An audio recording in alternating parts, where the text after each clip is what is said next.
Okay, silipin natin tong kaso sa GR Blowa 278353 at 278359, ha? Ito yung tungkol sa mga petisyon para i-impeach si VP Sara Duterte. So ang pinag-uusapan natin dito, yung desisyon ng Korte Suprema, July 29, 2025 to lumabas eh. Tiningnan nila kung okay ba sa konstitusyon yung pang-apat na impeachment complaint laban kay VP. At alam mo pati yung mga issue tulad ng one-year bar rule at due process, sinilip din. Ito yung tatlong importanteng takeaway dyan. Una, yung impeachment daw, sui generis. Ano ba to? Ibig sabihin, parang special case siya, no? May halo siyang legal, constitutional, tapos may politika rin. Pero, ito yung mahalaga.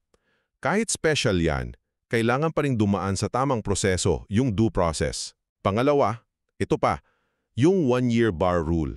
Sa konstitusyon kasi, bawal mag-umpisa ng impeachment ng paulit-ulit sa isang opisyal within 1 year.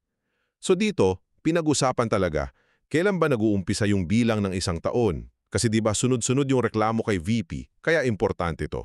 At pangatlo, yung due process ulit.